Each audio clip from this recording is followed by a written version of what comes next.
In returning President Trump to the White House, the American people could not have been more clear. They want operational control over the border again. They want our country to not be under invasion anymore. They want border security. Our reconciliation proposal today keeps the promise made for Americans. We are going to deliver real border security right up front, and no more kicking the can down the road. And a vital part of that first reconciliation package, which will include border security, we've got a fantastic way of paying for it, of offsetting it through an appropriate mechanism that is tied to our lack of border security. My legislation that will be used as part of the pay for is called the America First Act.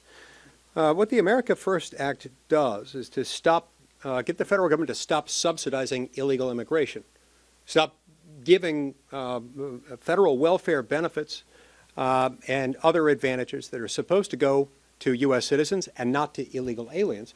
If we can keep them out of the hands of those who aren't supposed to be here in the first place, we'll save an enormous amount of money. I mean, we're talking about $100 billion, possibly significantly more than that, depending on exactly how the score turns out. Look, for years, we as Americans have been told that we don't need to worry about one thing in particular when there's illegal immigration happening. That don't worry, they're not getting welfare benefits. They're not eligible for them.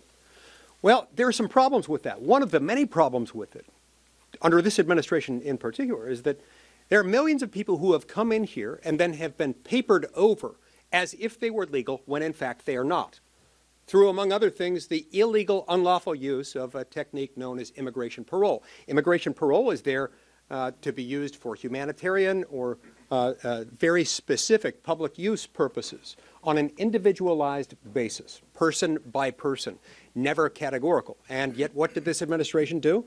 It used the law illegally, its ultra-virus actions, trying to paper over people who the administration invited and brought into the country unlawfully using immigration parole. Now, in July of this year, the Congressional Budget Office looked at this, trying to assess the overall cost of the open border policy of this administration, those who have come in just the last few years.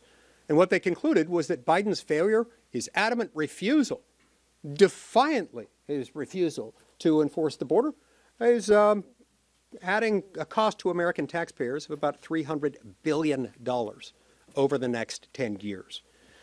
Of that amount, the CBO identified that most of this was coming in the form of refundable tax credits and Medicaid. But there are other significant sums that also factored into it, including SNAP, child nutrition programs, supplemental security income, Social Security, Medicare, and assistance for higher education, all of which account for some of this additional amount.